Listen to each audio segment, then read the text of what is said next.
Good morning, good afternoon, good evening, wherever you are in the world. Thank you so very much for joining me at this stage. It is just me waiting for Coach David Midgley to join me as well.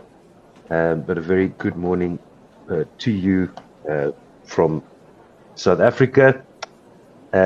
For the first test for the women Springboks against France in the Women's World Cup.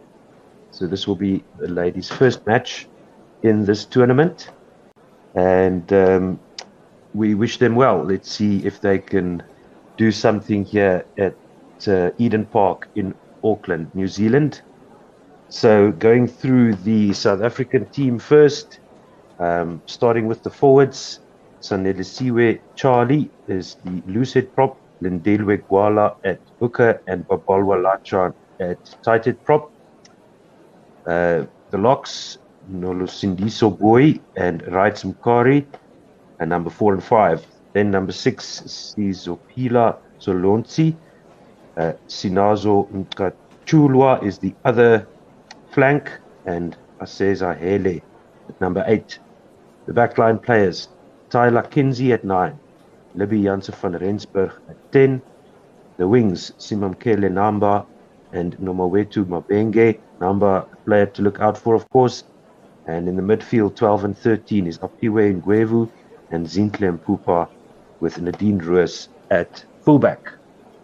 Let's take you through the French team, and let's see. It seems that Coach Dave is just about ready to join us. Kickoff is in about 7 minutes' time. So thank you very much for joining us from wherever you are in the world. Do remember that you can tweet us at OneWorldSR. Thank you very much for listening. That's obviously the best way to support us. And then you can also subscribe to our YouTube channel. Make sure that you hit the notification button so that you know when we are live. And on Facebook, we are One World Sports Radio. And then, of course, 1WSR.com for the audio-only feed, which saves you a lot of data, and you can do something else while you listen to the match. So we have the pictures coming through from Auckland. It is a lovely sunny day in Auckland, New Zealand, and the Eden Park Stadium is seeing some festivities there. Some of the local Maori tribes people welcoming the rugby players, and we see the French ladies ready to move out through the tunnel now. So it looks like a really good day for some very nice, entertaining running rugby, and I think that's a good thing for the Lady Springboks. They will definitely be able to take advantage of that. A lot of firepower in their backline, with the likes of Namba, as I mentioned, and then the center pairing with especially Mpupa at outside center is a player to watch out for. So let's take you through the French ladies, starting with the forwards. Aniel Deschamps and Clara Joyeux are two props. Laura Thuy is the hooker. Celine Ferret and Maduso Faye are the locks there for France. And as we say, good morning to David Midgley, joining me here at Coach Dave 93. Good morning, sir. How are you?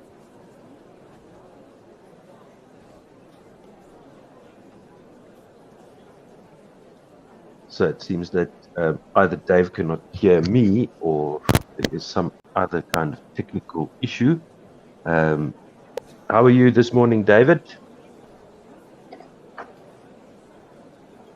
All right, well, let me carry on with the French ladies team here. While we wait for the kickoff, the two teams are lining up for the anthems. So that was the two locks. Charlotte Escudero and Marjorie Mayan are the two flankers. And then at number 8, Marine Ménagère is the player from Montpellier. The backs, Laure Sansu, Caroline Drouin, are the 9 and 10 pairing combination there.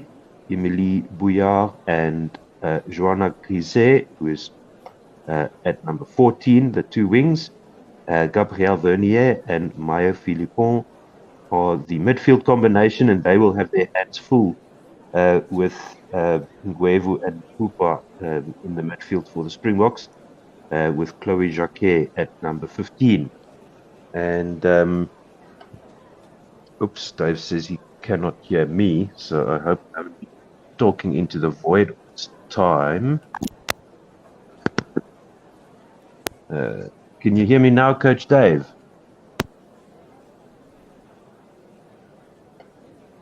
Let me try it this way if I can. Is that better?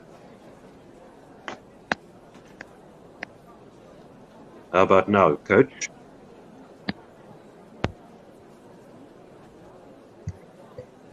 Can you hear me at the moment?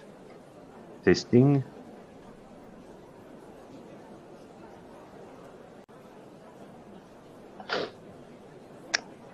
Okay, well, we'll sort that out as soon as possible. Dave, if you can try and talk, let's see if we can hear you.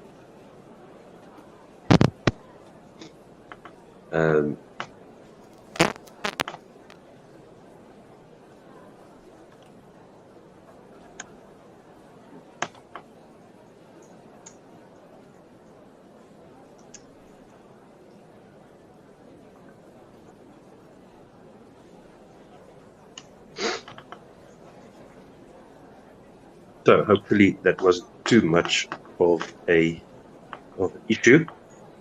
We'll try and sort that out, whatever it is. And so, with that said, South Africa have had a decent run of form in the past little while, playing against Japan, winning in Japan for the first time, and then had a good season against Spain at home. So hopefully Coach Dave can hear me now. Absolutely. Hello. I don't know if you can hear me, Otto. Yes, I can. You hear me now? Technical difficulties at the moment.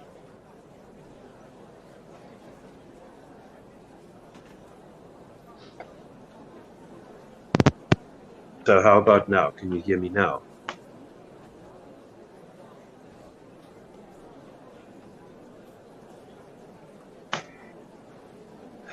All right, the teams are just about to ready to kick off. So hopefully we are ready to bring you this match sooner rather than later. So yes, Coach Dave, I can hear you. You did come through there a little bit. Just check everything else on my side here. I am, I think, in the dark, so it is a little bit difficult to see what's going on. I have switched something off that I shouldn't have. But anyway, here we go. We're just about ready for kickoff. So you can talk to us. You comment on our YouTube channel or on our Facebook feed to tell us what you think. Who do you think is going to win this match? I can tell you that France are ranked number 4 in the world, and South Africa are down at number 11. So it is going to be a tough task for the South African ladies to get over the line today. Are you able to hear me at all, Dave?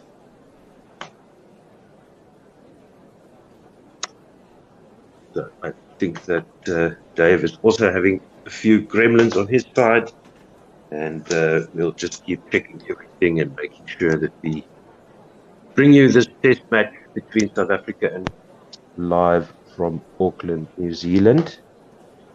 So once again, thank you very much for joining us, and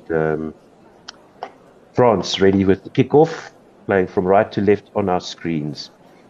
There's a little bit of a hold up now. So the ladies in green still waiting. Okay, and there I have confirmation that my mic is in fact working as we get France with possession in the middle of the field, just inside the 10-meter line of the Springboks. The ball now going down the back line to the far side with the number 5 into the back line. They're about 10 meters out from the 22. Over the 22 now goes the number 4 for France. The scrum half is there inside the 22. Go France. And vicious attack here by the French ladies as they work the ball towards the middle of the field. Good tackle in midfield by the Springboks.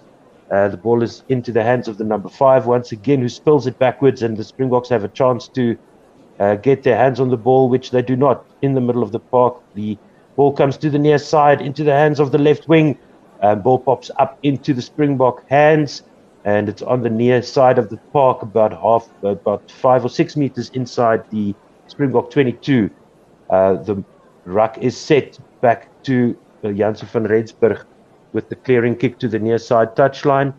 Under huge pressure there, the South African ladies at the beginning of this match, and France will have a put in to the line out just inside the South African 22-meter line. So the score's still 0-0. The game has just started, 1.5 minutes on the clock. So it's the French number 2 with the ball, ready to throw into the line-out on the near side of the field. Great take in the middle of the line-out. Maul is set now. Good defense by the Springbok ladies so far, going sideways, but the Maul now rushing forward. The Springbok ladies have done a good job of stopping this. It doesn't look like there's a penalty advantage, but a sniping run by the number 9 around the corner, around the Maul and through onto the goal line, and that is a try to France with 2 minutes on the board, just inside just to the left of the left-hand upright. As the Maul got static, no pillar defenders next to the Maul, and well spotted there by the French number 9, scores the first try for France. As I mentioned, they are ranked number 4 in the world, with South Africa down at 11. And so it's a strange feeling to be playing against France in a rugby match and not being the overwhelming favorites. But our ladies have shown a lot of improvement in the last year or so. So let's hope. So it's Caroline Dreen who will be kicking with the right foot for the conversion, and she does get it over the crossbar in between the uprights. And welcome back, Coach Dave. And what a nice try there for France. Nice and easy try. Yeah, South Africa being shell-shocked here early. Absolutely. Keep going. There we go. Loud and clear you are, Coach Dave. 3 minutes gone. 7 points to France and 0 points to South Africa. It's going to take a minute or so for our scorecard to update, but we will keep you up to date as well with the kickoff by Janssen van Rensburg to the far side of the field inside the 22 of France, and the clearing kick by that number 9 goes to the far side touchline for a Springbok line-out. Stanley Robenheimer, the South African head coach, looking on there as the first line-out for South Africa. Some good fake there by the ladies, and the ball is set on the 5-meter line, just going over the French 10-meter line now. Rumbling forward are South Africa.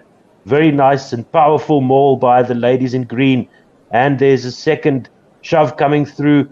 Good defense here. One of the French players managing to latch onto the ball. All she needs to do now is hang on, and it will be a French scrum. But there is a...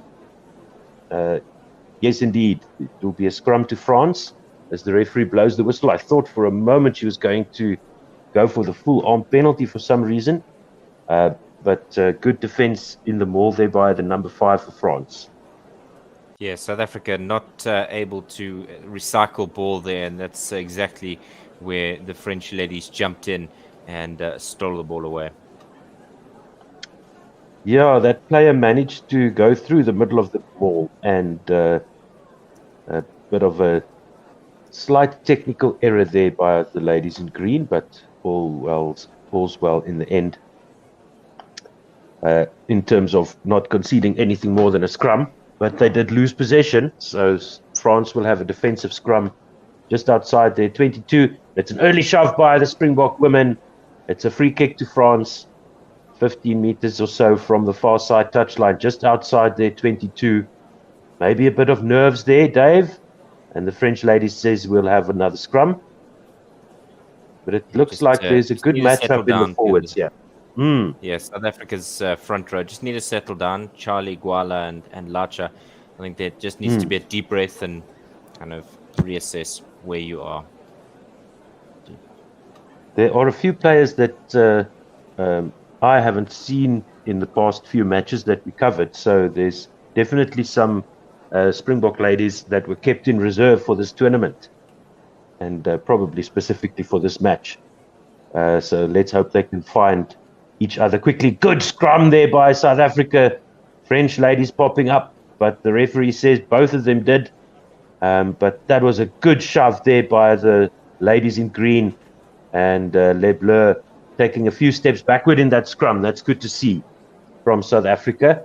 The scrum is about 5-6 meters from the far side touchline and just outside the French 22. So we'll have a reset of that scrum. Lovely sunny day there in Auckland. Yeah, the forecast yesterday was for overcast conditions. Yeah, well, they are sitting ducks there in the Pacific Ocean. So whatever the oceans decide to throw at them, that's what they're going to get. But yeah, it can probably change quite quickly. Good shove again by the Springbok ladies, but France managed to get it into the hands of their backline, and a relieving, clearing kick down the middle of the field by France. Inside the 10-meter line is Nadine Roos, who takes the ball up to the line now and almost gets through the first tackle, but she's got support there. The ruck is set 50 meters from the near side touchline, just inside South Africa's half, and it looks like South Africa will go for a kick here. Libby Janssen van Rensburg looking for the touchline, finding the fullback for France into the hands of the number 10, and this time the kick is not out once again. Nadine Roos now with the ball in the middle of the park, and she's looking for space where there isn't much, so she's now France attempting to hold her up, but they concede a penalty for not releasing after her knees touched the ground. The French ladies kept on holding her up, so good work there by Nadine Roos. Some sniping runs there, trying to get through, but good defensive lines by the French. And Janssen van Rensburg will kick this penalty to the near side touchline. And she hasn't found touch. Oh no, and this ball is now into the hands of the number 10 inside her 22, and she puts the ball over the touchline. Springboks will have possession, but just about 12 or so meters from where they got that penalty inside their own half. Yeah, it was a good bit of awareness there from Drouin, but South Africa should have put that out into touch. 8.5 minutes gone. 7-0 is the score. Thank you so much for listening wherever you are. And down into the hands of the back line goes the ball with the inside centre for South Africa crashing through. Number 10 has it into the hands of Mpupa, the number 13. She's got support, and Van Rensburg playing scrum half there, sending it out to Number on the left wing, but she's got no space, and she's bundled out over the touchline. It will be a put into France, and they've gained about 7 meters from where the lineout was, just inside France's half on the near side. It's now just inside the Springbok half on the far side of the park. And Ferrari Master Plan on YouTube says, 2:15 here in the UK. Are you up late or up early? Thank you so much for the comment there, put in by France. Neatly down to the number 9, number 10, through the hands of the back line, into the hands of the number 8, who crashes through the defensive line, and it's up to the cover defense to stop her, and they do so just outside the 22 in the middle of the park. A chip kick over the top by the number 10, and it's going to be marked by the right wing for South Africa. Did she call for that mark? It doesn't look like it. Play is continuing. The ruck is formed about 50 meters from the near side touchline. 5 meters, excuse me. Now the ball goes to the middle of the park, and South Africa recycle with another ruck. As number 9 is there in attendance, she passes it back to Van Rensburg, who sends this flying over the near side touchline. No, almost another possession handed back to France, but this time with 10 minutes gone, 7-0 to France, and they will have a line out on the near side of the field, just on the 22. Yeah, sparkling run there by Ménager, the number 8 from Montpellier. France look like they're in control when they're in possession of the ball. After halftime, I will have some electric light to allow me to read the team sheet as well. So thanks for that, Coach Dave. Take us through the next 10 minutes. Yeah, it's a great bit of work in midfield from the French. They've been putting all the hard work in to break through, and eventually it is a try by Gabrielle Vernier, Blagnac centre.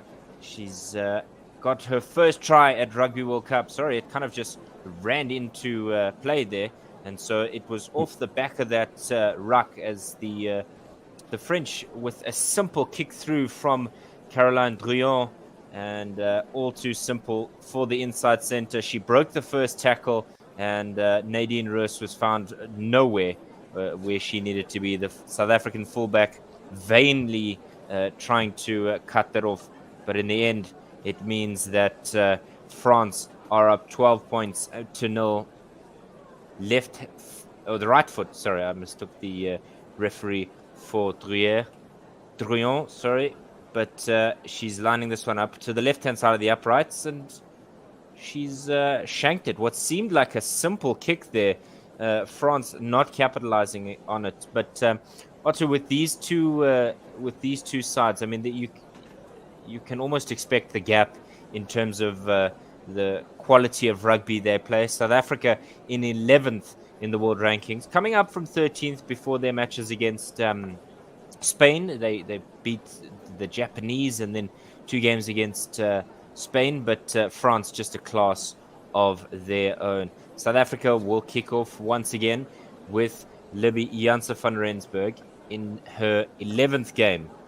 Druyon on the park in the 22. She thumps it downfield. I thought she would have kicked that out from her own 22, but now South Africa with some opportunity for front football, just going over halfway in the hands of Hele.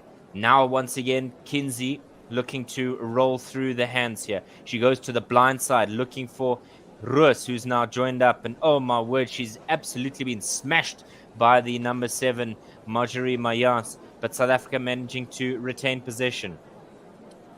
This one kicked up over the top, and Druyon is able to shepherd it out, and so it will just be a bounce into touch. Far side of the park between 10 meters and 22. South Africa looking a little bit disjointed, or two. I think their structure isn't what they want it to be. Well, they've retained possession here. The line-out has been awarded to them. Finding the jumper at the back, Nkashulwa, as South Africa now make their way towards the French try line. No score yet for the Springboks, but Roos joining up, and she's able to beat one tackle. She tries to give it out to Number, but it's been an intercept in the opposite direction, and so now Grisset, who is on debut, has got the possession, and she's now been tackled inside her own 22. Far side of the park. Bit of collection work there for Laurent Sansus. She's going to box kick this out from the back of her own ruck there, but not finding touch as Roos partners up with Libby van Rensburg. Janse van Rensburg, she thumps this down, does Roos on the bounce into the hands of Jacquet, who now is playing a bit of ping-pong with her opposite Number. In this instance, it's Libby Janse van Rensburg who cleans up at the back to give it to Druyon. They're kind of ping-ponging the ball, kicking it, no you have it, and eventually Druyon finds space outside the South African 22 that is unattended, and so that'll go out for a line-out. South Africa behind in possession, France with 52%, South Africa 48 rather, territory 55 to the French 45. So the game not completely one-sided at all, but certainly you can see with the scorecard as it is, with 15 minutes on the board, 12 points to 0 for the French. South Africa will have the throw outside their own 22. Voila. Yep, on the far side of the park. Jumpers. Mm-hmm. She finds Wrights Mkari, who looks for Libby Janssen van Rensburg, but is absolutely crunched outside her own 22. South Africa again looking through to Gwala to drive this with the forwards. Nevertheless, in the pocket goes Libby Janssen van Rensburg, and she hoofs this downfield. Jacquet in support, just over halfway, but it's a stupendous run by Grisey, who's having a wonderful game, but she loses possession, and South Africa, inside their own half, are able to do something with it. They're immediately swamped out the ruck there are the Springboks, so they have to reset things as we look for Ngachulwa, who's seeking some way through. South Africa don't look like they're structuring a lot themselves well. They're doing a lot of pick and go, but clearly a plan from the ladies in green and gold. The problem is, if your forwards are slow in the offing... Oh, no, there's an intercept. France down the near side touchline for an easy try. Boulard was horrendous by the Springboks. They just picked and go. There was so much pick and go from the Springboks, looking to try and maybe catch the French unaware, but Boulard with an easy intercept off of Kinsey's pass there. Yeah, Kinsey looking for Nadine Roos on the near side touchline, finding the French flyer, the number 11. And I think Libby Janssen van Rensburg might be lucky if she doesn't get a card here, because she goes crashing in with the flying clothesline tackle on the number 11 as she dots the ball down. That was unnecessary. Yeah, I think the South Africa are showing glimpses of the team that beat Spain and Japan. But no doubt they must be a little bit nervous. 17 minutes on the board and 17 points to France with a nul point for the Springboks. Doesn't make a mistake there. The previous one, it was relatively simple kick that she didn't slot, but it was a great bit of awareness there from number 11, Emily Bouillard, born in 1999. Just 23 years of age, and she is traditionally actually a fullback for Blagnac. So good to see that she's able to be a utility player for France. And the French fans are dancing. Well, she looks like she looks like an Olympic sprinter. She's got that athletic build and definitely showing off the wheels there. Getting past the cover defense easily. Well, all of our defenders were up in attack. So, yeah, she's a smooth running style, very athletic lady, and gets another 7 points for France in the end.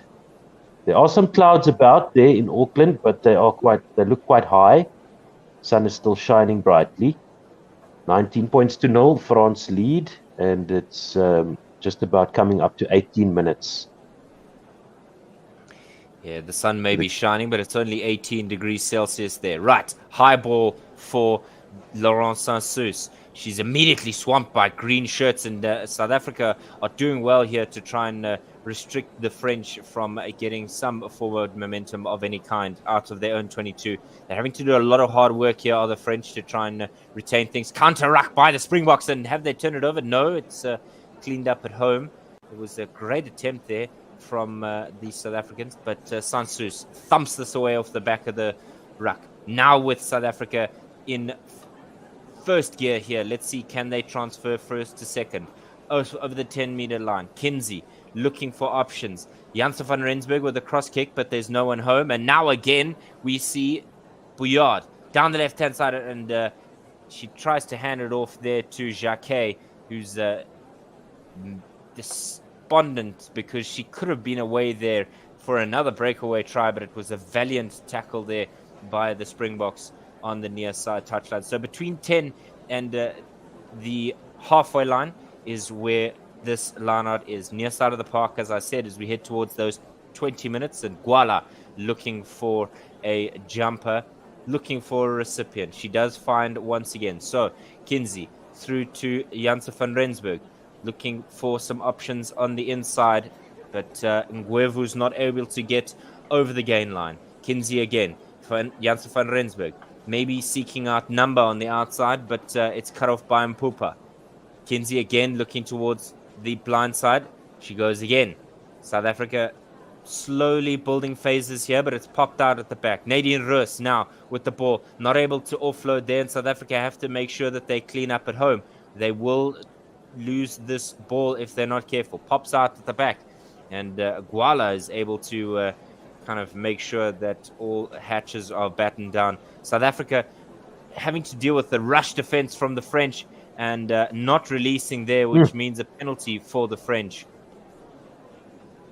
Now, they're trying to build the phases of the South African ladies. The French defense holding firm, and very good defending here by France, and just blunting the attack of the Springbok women. 19 points to 0, and that penalty kick was not kicked out.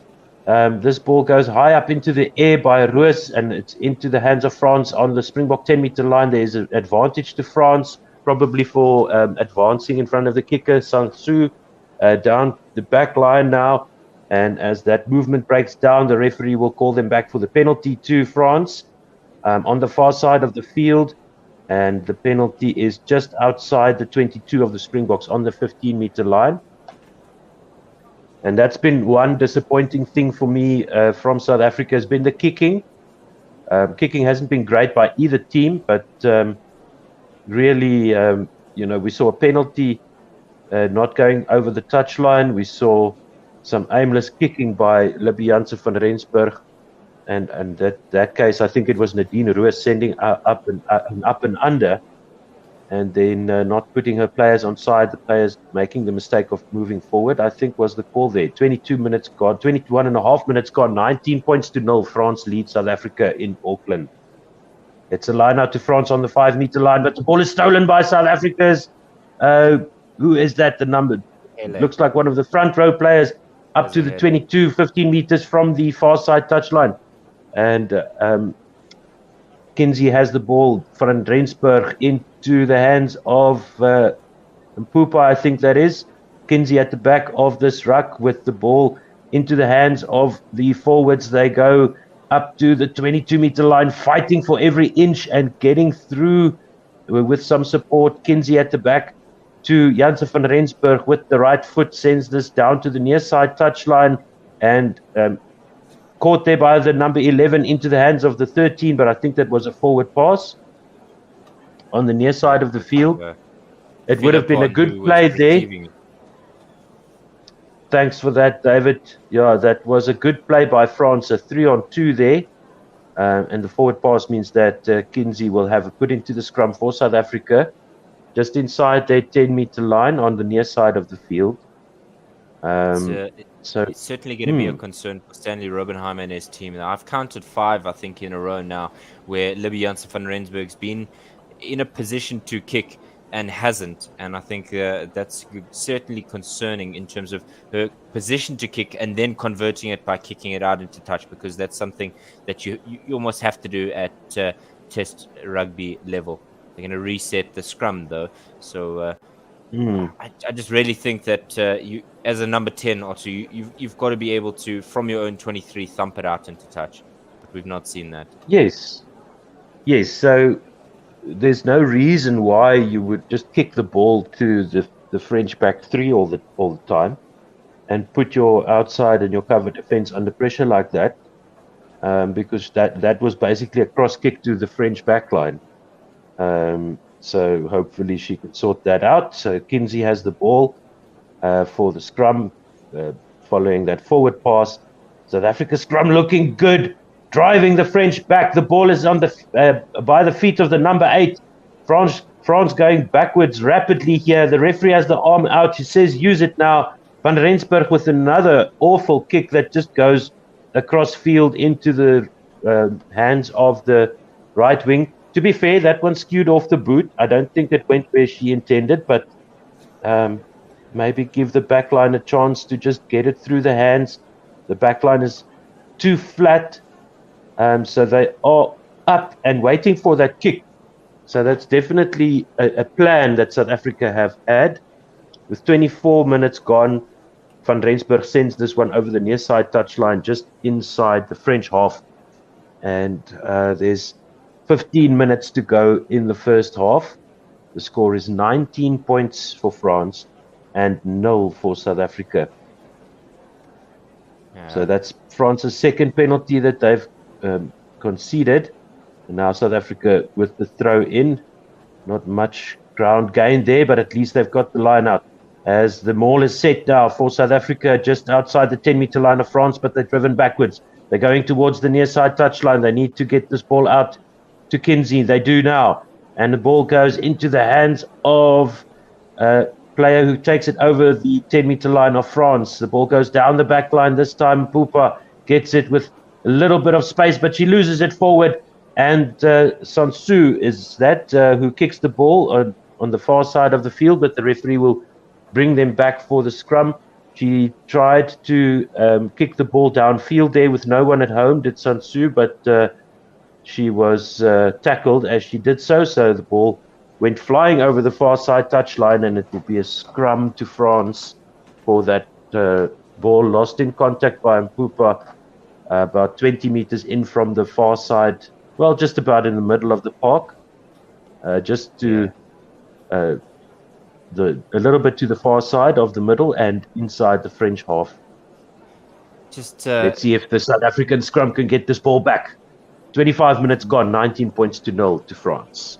Just a note of Stanley Robenheimer's thinking. He's brought Zane Jordan on in place of Libby Janssen van Rensburg, obviously making sure that his players know that if you have a really bad one, you're going to be brought off quickly. I mean, 26 minutes into the first half, and he's replaced his fly half with Libby, with the more experienced Zane Jordan. Do you think it's a bit of buyer's remorse? Well, Janssen van Rensburg hasn't played so well today, but she's definitely had some very good performances that I've seen in the past few months.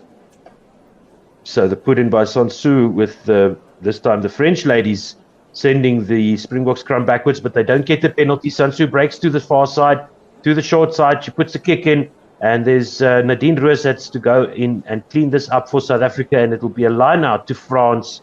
Now that's how you kick and follow up. And they will have a line out just inside South Africa's 22 on the far side of the field, turning the South African defenders, forcing the cover defense from Nadine Roos, and she had nowhere to go except over the touchline. Nobody in support behind her, and good play there by the French 9. Inside the 22 now, France have the put in. They throw the ball to the middle of the line out. The ball is set and immediately sacked by South Africa. And that's a good play by the Springbok forwards. Immediately sacked as the player came down. So nothing wrong with that. And this time, France rumble it up over the 22. Into the middle of the park they go, losing a bit of ground now back behind the 22. And sending it now to the far side with the number 12, the try scorer there. Getting caught in possession just inside the 22, 50 meters from the far side touchline. They break to the short side once again, and they are tackled over the far side touchline, the right wing there for France, and it will be a put into South Africa. Good defensive work there by the Springbok ladies. 28 minutes gone, 19 points to 0, France over South Africa. Grisey showing her inexperience. This is her debut game, so kind of calling for the ball is not something you should be doing when you've got such a small amount of space to work with. But she still confidently backed herself. But we're going to have a look here because Maggie Cogger, or the referee for today, obviously wanting to see something there. Maybe Ben Whitehouse, TMO, has picked up on something. So they're just going to have a look at it. But I mean, also a wonderful thing as we see there may be a high tackle there on the French inside center, and I think that's perhaps what they are looking at there. The Yeah, it's head-to-head Bernier is, contact. yeah, Mhm. Bernier So the number seeming like 12. Vernier. Yeah, it was. Mm. Yeah, just doesn't look. Yes, Doesn't look Gabriel Vernier getting hit in the face there by the number 6 for South Africa, Solonsi, Sizopila Solonsi. I think with the way things going We these might see a days, card. Solonsi might be in trouble here because they do make contact head to head as Solonsi tried to tackle Vernier. Now we not listening to the referees. We'll see what they decide, but there's definitely that whole starting at the red and then mitigating down to nothing happening at the moment. Let's see what they say here. The referee walks over to South Africa, calls the captain and calls the number 6, and that's going to be a card, I'm afraid. It looks like contact with the head. She says yes. Okay, sorry, ref. It's rugby. It's yellow. That happens, and it's a yellow card. So that's apologies from Sizopila Solonsi. And it's the most graceful she gets response sent to a off for yellow, 10 minutes. though. Yeah, I mean, just apologizing immediately to her teammates. I don't think it was intentional, and I think that's why she's avoided the red there, as this one will be thumped out into touch. But I suppose it's part of who she is. Wonderful from her. Yeah, it's weird. It's basically just if they do catch you on camera, because you often see that same kind of contact will go unnoticed and will just let it slide. So France will set them all. Attempted sack here by South Africa, but couldn't quite stop the maul. But the ball is lost forward now by France as they break away from the maul. South Africa with possession and bursting up the far side touchline is the number 8 for South Africa. She gets brought down in 10 meters outside the 22 of South Africa. And Kinsey with the kick here. This time she finds touch. And that's a much better kick by Kinsey with nobody covering the far side touchline for France. And South Africa will have a line out on the halfway line just inside the French half. Yeah, ruck defense sleeping there. Cesar Hele is able to gain some valuable meterage. But like you said, Otto, Kinsey just eagle-eyed in her... Almost put it out on the full, but in the end it was a good kick. Yes. So France with the line-out throw to the middle they go, down to Sansu, down to the number 10, and it's the number 8 in the back line, now held up by South Africa. And number 8 on number 8 go the ladies, trying to wrestle the ball away from France is South Africa. And the French lady goes down now in the tackle. Sansu with the ball now to the number 10 in the middle of the park. Sends this one flying through the Auckland air to the near side where Dean Roos crosses her own 22. Kicks this down the near side touchline. Inside the half, Sansu gathers it, the number 9. She gets it out into the hands of the 15. And now it's a bit of a messy ball here for France as they tap it and roll it back to each other. But Sansu has it at the ruck on the near side on the halfway line. Forward go the French inside the Springbok half. It was a penalty advantage to France. Sansu with a kick over the top. It's going to come down 5 meters from the near side touchline, just inside the 22 where it's marked by Nadine Roos. But they will come back for a penalty. And not rolling away is the call there by the referee. 10 minutes to go. 9 minutes to go in the first half. 19 points to 0.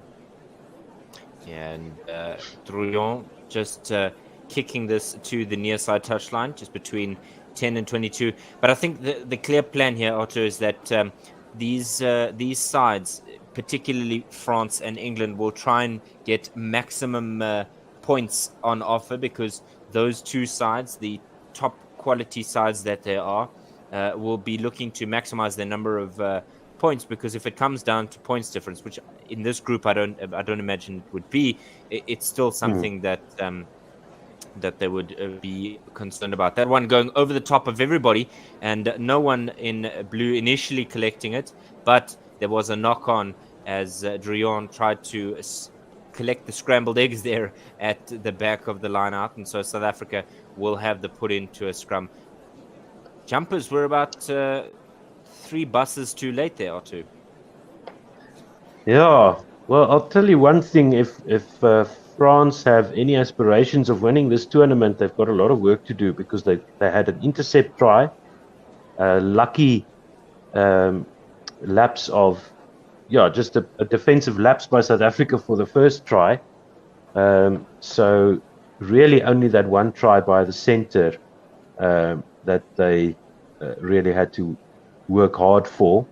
The rest was sort of handed to them. It should have been just 7-0 to South Africa, although that conversion was missed. It should have been 5-0. I think South Africa are putting up a good fight there. The scrum has been reset, by the way, so you didn't miss anything there. Absolutely. Maggie Kogaor making sure that she's keeping an eye on the technicality of the scrummaging. It's important at Rugby World Cup. You're on the world stage for everyone to see. The scrum going sideways there, and Aseza Hele picking it up off the back. She finds Kinsey. Kinsey able to turn the ball there and find Mambenge. Nomawetu Mambenge brought down inside of the touchline, not thrown away. Hele at the back now, trying to marshal the ruck and tackle region. Kinsey again setting up for what looks like a box kick. She's there, and so Mapenge is on her way to try and catch it. Nah, she's not done it. It's rather not her, but Zane Jordan that was trying to cover the tackle, the kick there. But South Africa will go back for a penalty advantage. She was good attempt there, but the plucking the ball out the air wasn't forthcoming. Yeah, it was a good kick chase by Jordan. So hopefully South Africa can improve their kicking game. So since Janse van Rensburg has left the field, Kinsey has taken over the kicking duties from behind the scrum. It looks like she's going to be kicking this penalty as well. So it's definitely just Libby Janse van Rensburg leaving her kicking boots somewhere in Australia perhaps, or Malaysia, or wherever they had their connecting flights. Maybe she lost her luggage or something. Bit of offside from the French ladies there.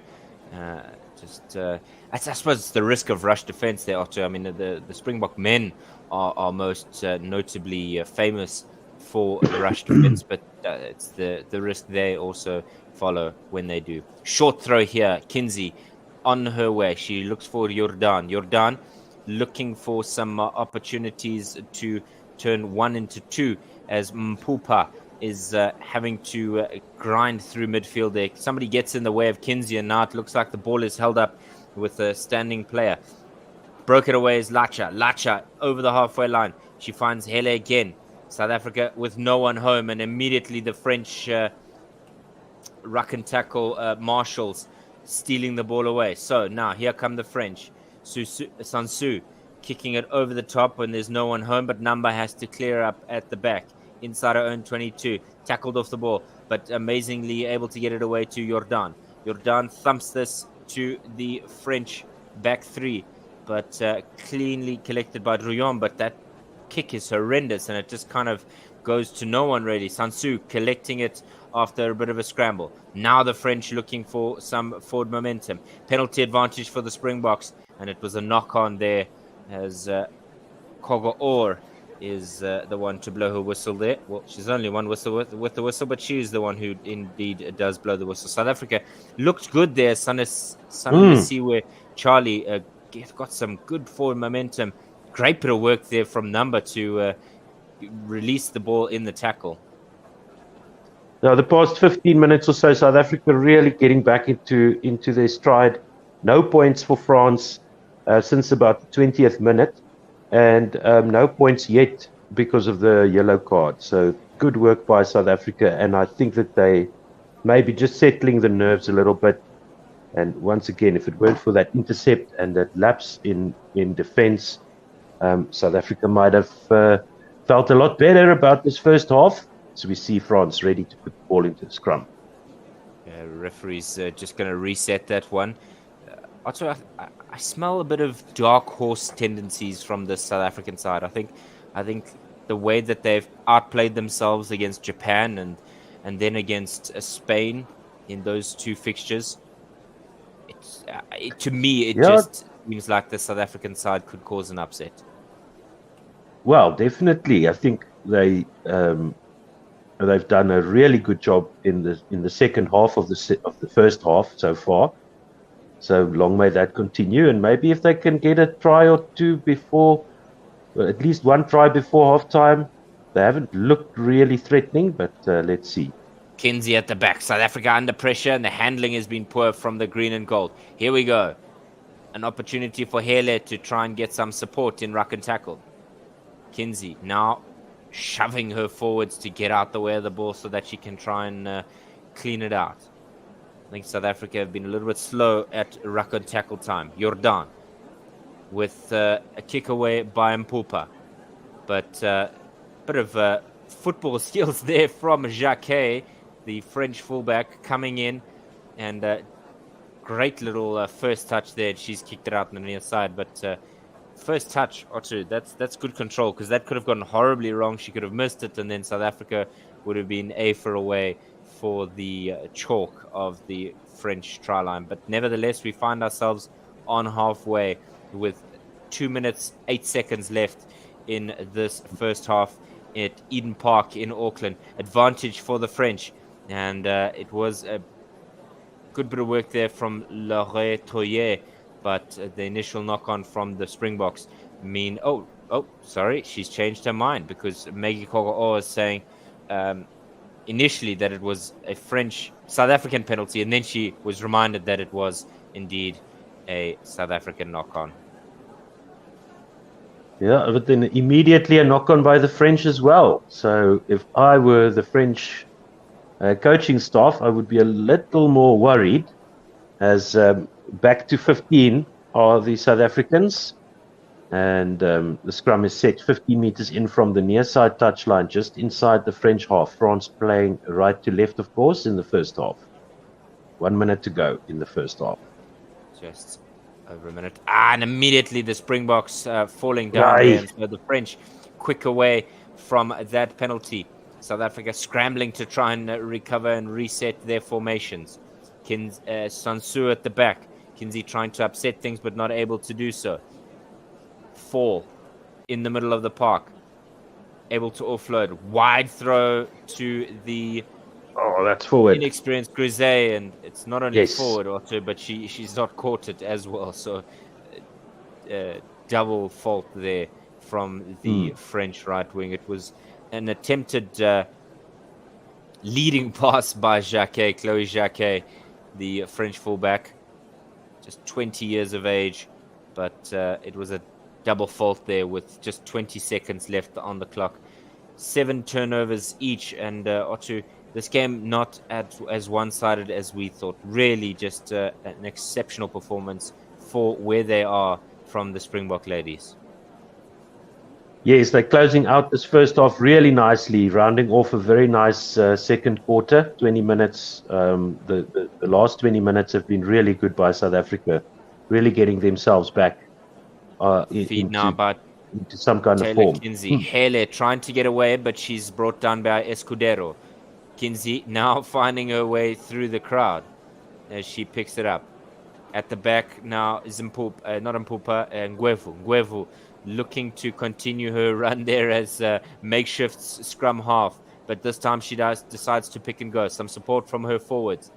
Kinsey, South Africa retaining the ball. Jordan, Roos, she tries to kick it through. And you will imagine that the moment the French get the ball, they'll thump it out. They won't get the ball because there will be a French player offside, and it is Madosu Fall. She is the guilty party there, and so for offsides, South Africa will have this, and they will kick it out. So halftime at Eden Park in Auckland, the French lead the South Africans 19-0. Otto, what do you make of that first half? Yeah, shaky start. Really, such a pity that South Africa conceded those 2 soft tries. But as it stands, France are well in control. South Africa clawing their way back, trying to make things work, but neither side really looking the finished product. It's definitely a first round match, and doesn't look like either of these sides really had a good preparation, a good run off, to the tournament in terms of getting some game time maybe or something. Just looks a little bit scrappy. But then again, I have to say, South Africa looks worse than the last time I saw them play, and I haven't seen the French ladies play in a very, very long time. So it's a bit of a head scratcher here. It would have been much more true to the form book if, you see there, we see the stats now. France have had 6 visits to South Africa's 22, and South Africa haven't been inside the French 22 at all. So that's something to work on for the South African ladies. Some aimless kicks, I think, also cost them.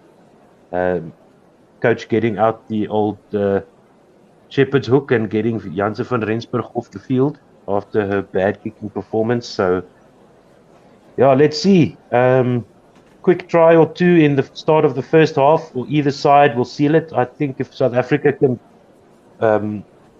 get a try or 2 in the start of the second half, they're going to put some jitters into the French, and they might be able to exploit that and get a close loss or a sneaky win. But they'll have to work out something to improve their attack to get through the French defense, which has been awesome. Definitely, absolutely, Otto. It's a side, both of these sides actually, like you said, just lacking a little bit of structure, lacking a little bit of coordination, and sometimes they are able to kind of get something going there, but not as well as the South Africans would have seen. You certainly would have thought that their tackling was world class, the South Africans, in preventing the French from running up the scoreboard. But yeah, we will be back with you very soon after the break. Yes, indeed. So let's see. We will play some audio of the Wales versus South Africa rugby test. Oh no, this is a video. So we're not going to play one of our cricket podcasts for you, but you can listen to a few minutes of the Wales versus South Africa rugby test from last year. Thank you so much for listening wherever you are. Let us know on Facebook and YouTube comments coming straight through to us in our virtual studio here. Thank you for your support. Tell all your friends if they don't have access to the TV. We will be bringing you the Springbok matches, and we are looking for sponsors to carry us through on our cricketing broadcast side. Cricket, of course, much longer formats, much more time spent behind the mic. So go to patreon.com/OneWorldSR to support us. We do appreciate all the support we have there. And then you can also get in touch, admin@onewsr.com, if you want to advertise on our platform, on one of our podcasts, or if you want to sponsor a broadcast, either rugby or cricket. Well, Bafana, I don't think they're playing for a while still, but any other sporting event that you want to cover, that you want to sponsor, we will cover that for you. And once again, thank you just for listening. That is the best way to support us as well. See you back here in about 5-6 minutes.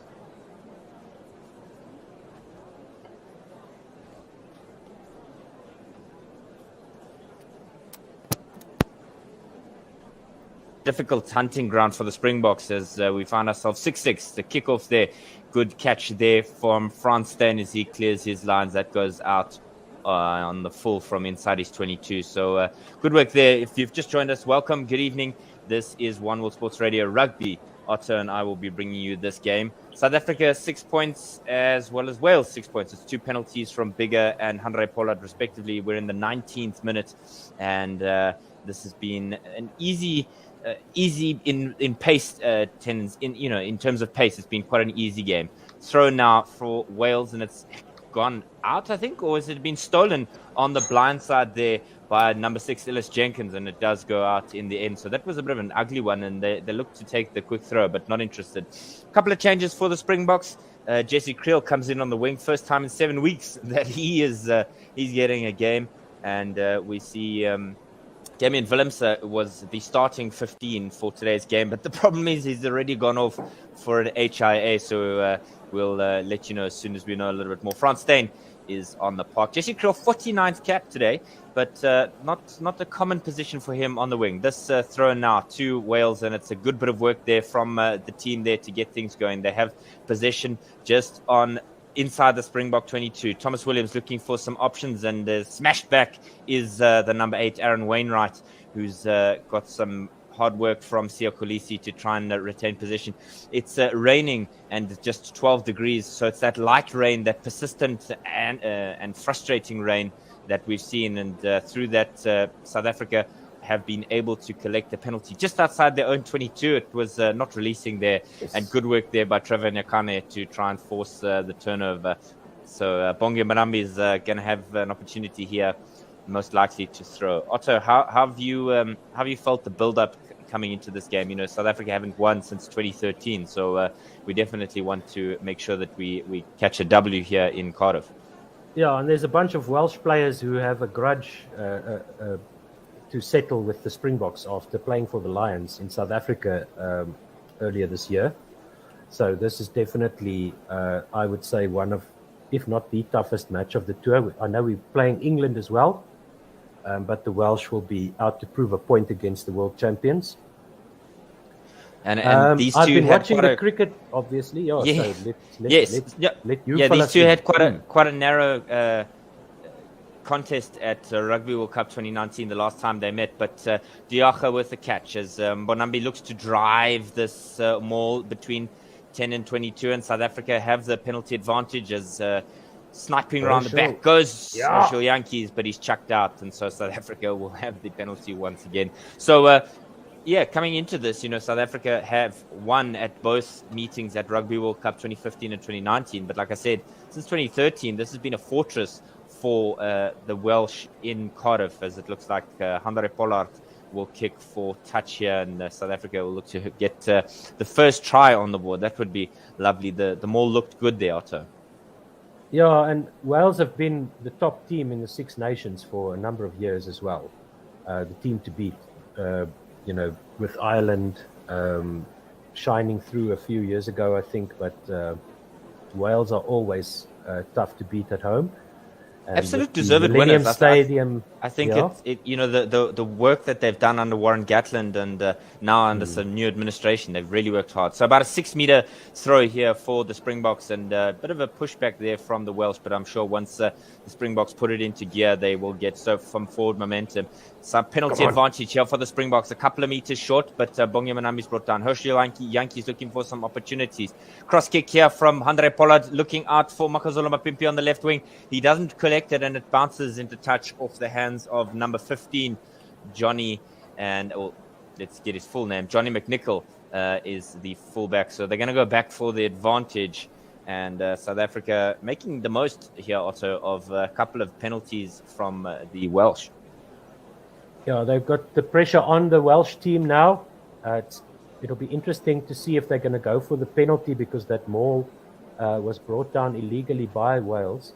So it'll be interesting to see if they're actually going to go for another maul, a line-out maul, or maybe I think take it makes the 3. I think it makes sense. Yeah, I truly think it makes sense. With this the discussion there with Jonathan Davies and referee Paul Williams, who is a Kiwi, just saying it's enough now. I'm happy to allow the game to flow a little bit more, but taking out the man before he's even landed is not going to fly with me this afternoon. So I think that's definitely something that they'll want to cut out very quickly. And we're just having a look at the replay there. Yeah, I think that They might have had Let him another bear the penalty, guilty yeah, man. and indeed we are going. Springboks are going for the corner again. Andre Pollard sending it into the stands there on the 5-meter line for the lineouts for the Springboks. Bongi Mbonambi already has the ball in his hand.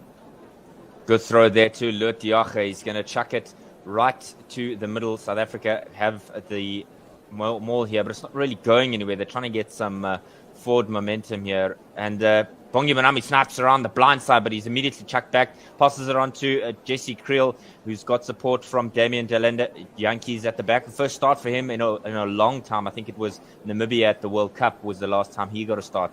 So good to see him there. Trevor Nyakani taking the ball into contact about 6 or 7 meters. Now an opportunity for South Africa to get some front football through Ibn Etzebeth, support by Siamtanda Kolisi. Dummy run there by Lucanio but it's Loot Diache is the man who finds the ball. Good work there by number 6, Ellis Jenkins, to steal the ball, and he does. South Africa squandering an opportunity there, Otto. Yeah, good defense by Wales. A little bit isolated there was Loot Diache. He had the man supporting him, but they both went down. Bongi Mbonambi, they're going into contact and going off his feet as he tried to shield that ball, but good work there by the number 6 from Wales to get in over the ball and steal that. Bongi Mbonambi, that might have been beaten by the ruck there if he had just gone in. He was sort of sideways into that contact area. Almost an overcook. So the referee, he almost overcooked it.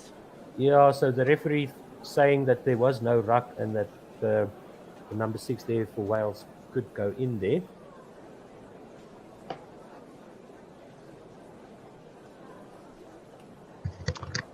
Hello. Thank you for sticking with us.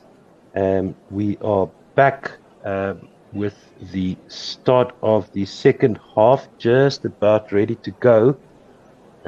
Just waiting for Coach Dave to come back as well. Please remember that you can comment on our Facebook or YouTube feed, and that comes through straight into our line of sight here as we bring you live digital audio commentary of this match between South Africa and France. So the French fans much happier. Their team leads South Africa 19 points to 0. And Coach Dave will be with us as soon as he possibly can. So let us know where you are, where you're listening from. And it's a lovely sunny day there in Auckland in New Zealand. And we're still waiting for players to take the field. So I'm just going to get me some coffee and I will be back in a minute or two.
Okay, here we go. South Africa kicking off, playing from right to left with the start of the second half as they get the ball straight back from France's number 10, Drouin.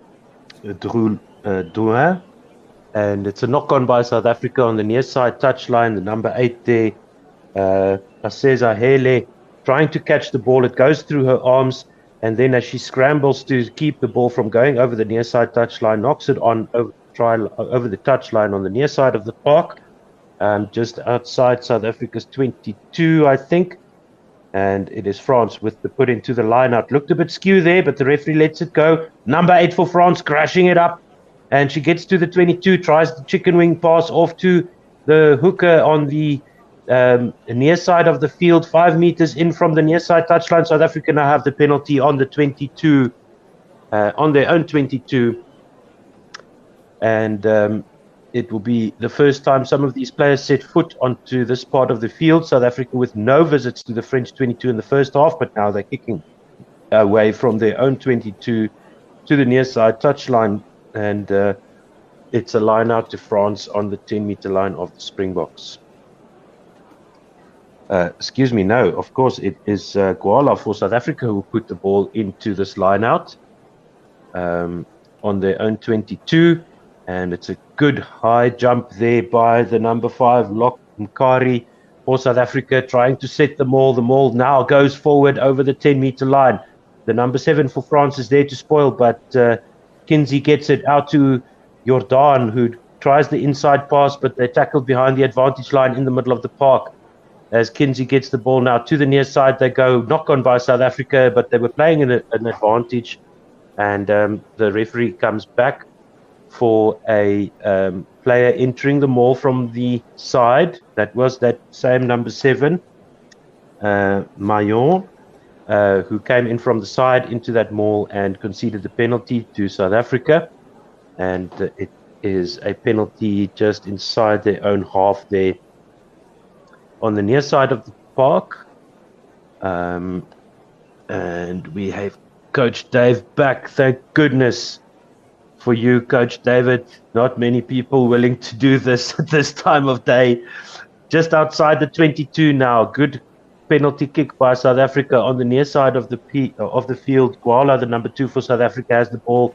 She puts it into the line out. The ball goes squirting out and cleaned up by South Africa. Kinsey with it now. She passes to Jordan in the middle of the park with the short pass to the inside center there, crashing it up. And Nadine Roos this time at first receiver. She goes on an arcing run to the near side of the field. She gets the ball away to the number 7 for South Africa, who's stopped 5 meters short on the near side of the field. And just about 2 meters in from the near side touchline. Kinsey now, first attack for South Africa in the 22 of France. Can they hold on to the ball? Possession spoiled there by France. The ball squirts forward. And the referee saying that was a knock-on. I don't think so, ref. I think that was just clawed back by France, but a much better attack there with South Africa's number 7, Sinazo Mkechulwa, running down the near side touchline and almost making it to the try line. And that is a good opportunity created for South Africa and a good cover defense there by France as well. Yeah, it's a tough bit of work there when you can smell the wet paint, or perhaps it's not wet any longer, but certainly you can smell the paint of that try line. You can see it. You can see it. It's right there. Okay, so 43 and a half minutes gone. There is an injury stoppage now as Chulua, that same number 7, hobbles back to the huddle. And she looks like she's okay to continue. And Chloe Jacquet, the fullback, I think it was, who made that tackle. They're showing her on screen, so I would assume that's why. But it was excellent scrambling cover defense by France. They're still under pressure now. They will have to defend. They will put into the scrum. 5 meters out from their own try line, about 12 or so meters in from the near side touch line. No, it's just over the 15-meter line. And the South Africans just managing to put a little bit of pressure on Susan here as she's caught behind almost caught behind the scrum, manages to make it to just about where the scrum was. France recycle it to the middle of the park, setting up the ruck in the middle of the park, 7 meters out from their own try line. Susan now to Drouin, and down the back line they go to the far side where the left wing fails to pick up the ball that goes over the far side touchline. Good pressure by South Africa, and they will have their reward. They will have an attacking line out, staying inside the 22 here of France. You see, that's what I told you, coach. If we can get a quick few tries here, at least one, put some fear into these French ladies, make them question their own abilities a little bit. We might see something exciting towards the end. It was a good 20 minutes to end off the first half as Gwala with the ball to the front they go. The maul is set now for South Africa. 5 meters in from the far side touchline, about 8 or so meters from the French try line, and they go forward now. South Africa marching forward over the 5-meter line. Once again, the French lady has managed to sneak around the side, and another penalty advantage here for South Africa for that sneaky move there.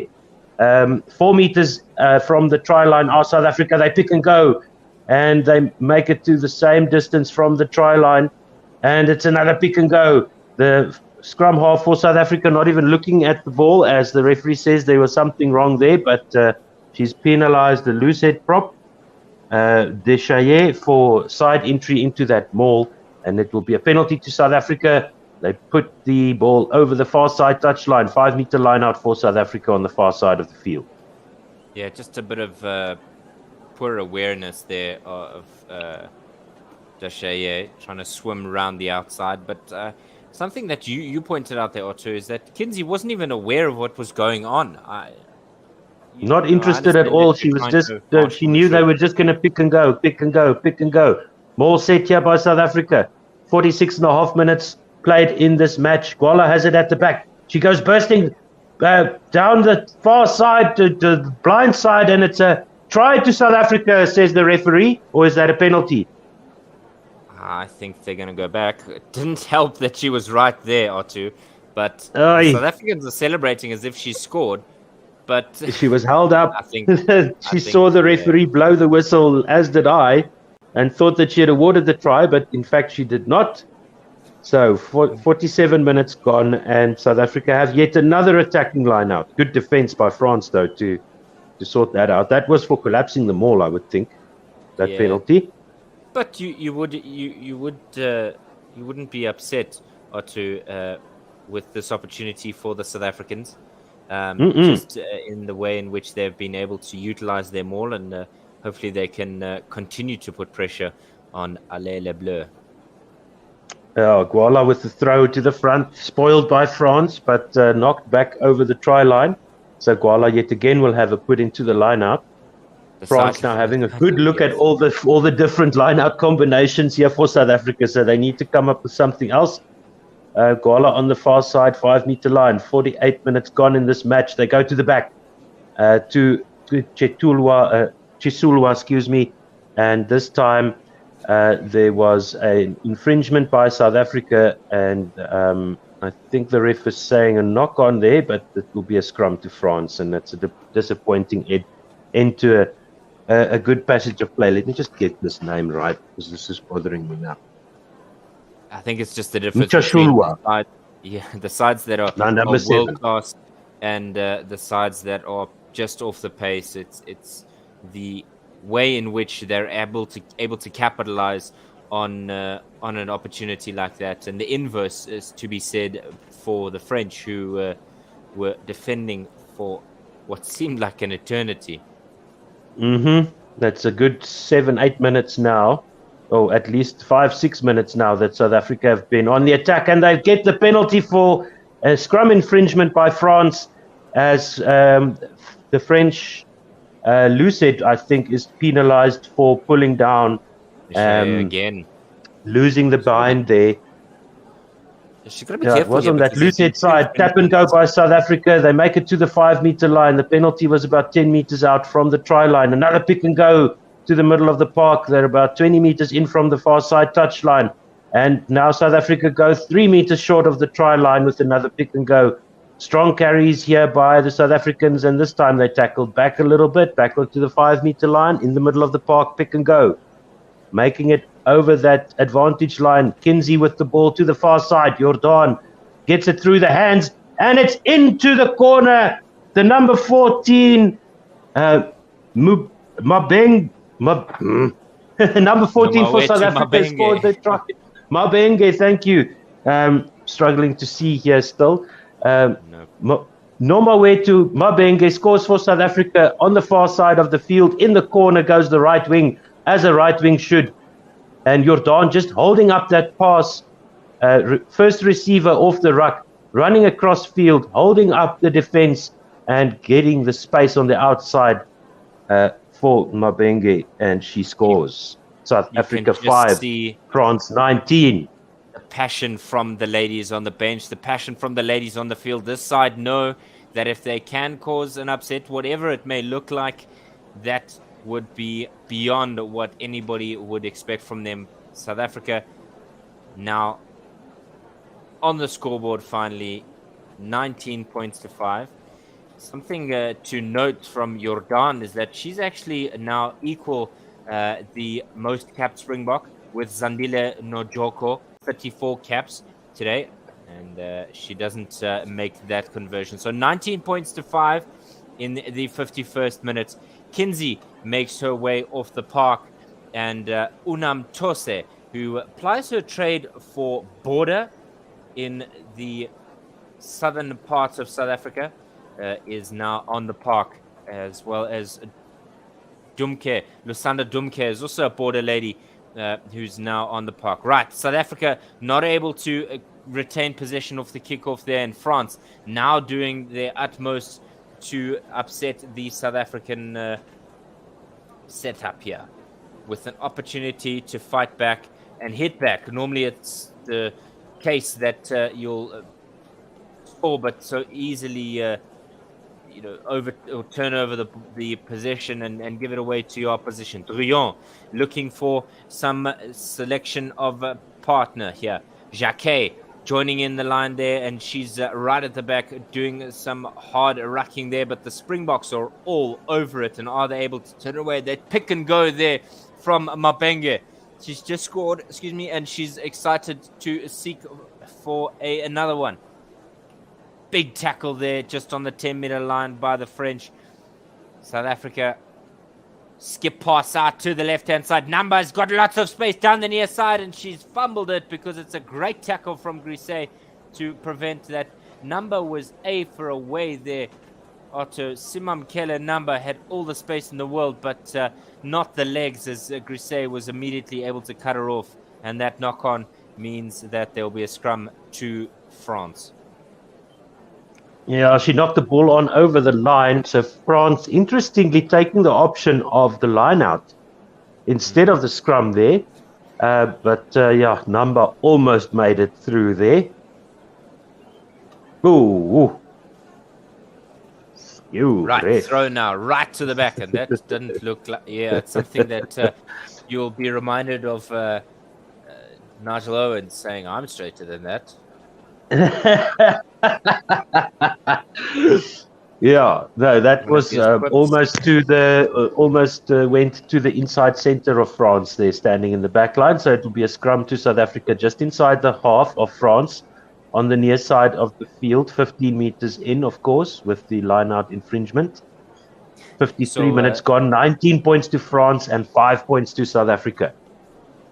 Just a look of focus there on the French players, but they opted not for the scrum, and then they get the scrum, Otto. So I suppose mission failed, as the attack coach would probably say. Right, good feed now from the Springboks.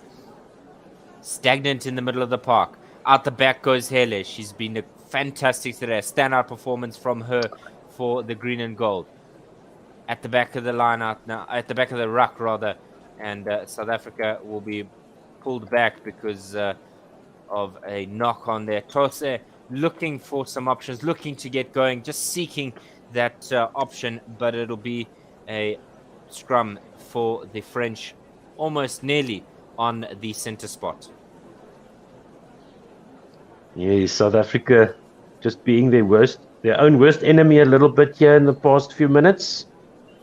After an excellent 7 or 8 minutes at the start of the first half, just after the start of the first half, that rewarded them with 5 points. And now we have an injury break here as somebody is going to get some attention. I'm not sure who that is. We'll try and spot that for you now. All, what was 1, 2, 3, 4, nearly 6 medics on the park there. 5 of them, rather. Oh, there's the 6 medics. So 6 medics / water carriers making their way on the park. Something that you may not have seen in terms of management of players, but when the timer stopped, it's natural for these breaks for these people to kind of make their way onto the park. So an almost imminent change is Agathe Sochar is going to make her way onto the park. The hooker from Stade Bordelais, she's going to make her 38th, and she does exactly that. She makes her 38th appearance for France, replacing Laure Touillet. Good game from Touillet today, but this is still game number 1 of Rugby World Cup 2021/2022, or in brackets 2022. This tournament, remember, it was delayed from last year, and so everybody's trying to maybe just see their combinations, to see what their idea of their structure looks like, and as this tournament will go on, you'll see how these sides will certainly find their rhythm and hopefully gel. Just focus and practice is necessary. I was wondering why that said WRWC or hashtag RWC 2021 there on the screen. So thanks for clearing that up for us, Coach Dave. The good old Rona kept us away from sport. 55 minutes gone in this match, and time is ticking away again. So that injury break is finished, and they're ready to set the scrum for France in the middle of Eden Park in Auckland, New Zealand. 15 minutes to go. France lead by 14. Sansu waiting for the call from referee Maggie Kogoor. She does get it now, and so it's fed. She's at the back of the ruck, going to the blind side, kicking into the gap there. She tries to find Roos unaware, but Roos, in combination with her partner at the back, not able to streamline that bit of momentum there. So there'll be another opportunity for the French to make a change. Coco Lindelof with just her 10th cap today, and she makes her way on the park. But South Africa caught unaware there at the back almost, and I would have liked it to hang on to the ball, maybe take it into contact. I think South Africa all too easily dispensing with the ball. Yeah, she passed it too far in front of Mabenge there. Just couldn't link up with her right wing on the far side. Could have been interesting if Mabenga got hold of that ball, because she had some space there. So just the execution letting them down there, the two of them. 15 minutes to go. 14 and a half minutes to go, actually. Sansu feeding now. Out the back. She's got options left and right. She goes to the inside. Grillon. Skip pass, but not finding the intended Grisset. Now South Africa are able to put pressure on the French and hopefully steal this ball away. They're not able to because Simamkele number not rolling away. And so the referee blows her whistle. And they'll have to clean up all the French. Yeah, number was on the ground there and just couldn't resist crawling forward. She went down over Grisset, who was back covering that ball, and Namba just couldn't resist crawling and playing that ball while on the ground. So conceding the penalty there, but lucky escape there for France after a botched backline move. Sosha. Straight to Coco Lindelof at the front of the line-out. Now Grisey looking for an option. France going the near side. Go to Lindelof. She's clearly wanting the ball. Getting stuck in with how things have moved on this Eden Park. Hard work here for France. They're not allowing them, the South Africans, to get away easily. Breaking away are the French in the middle of the park. Now, a whistle blown from the referee, and the South Africans are applauding. Not releasing was the call there. So, great bit of work there from the Steel. Tap and go, and Jordan is absolutely smashed backwards. Now, South Africa with the pick and go from the ruck, but is there support in the cleanup? There's nobody home, and immediately Lindelof wants to get a pause on the ball. Not today. Here we go. Rus. Nobody in support. Everybody flat on attack there, and so Mpupa is having to do the saving work there. South Africa looking to set up from a box kick. And somebody was too eager there as the referee blows a whistle. This is a very frazzled-looking French team at the moment, making some mistakes, and South Africa there to pounce. Almost lost the ball there after that ruck, but managing to keep control of it. 12 minutes to play. France lead by 14. I think if South Africa win this match, it will be a huge upset and a surprise from this position.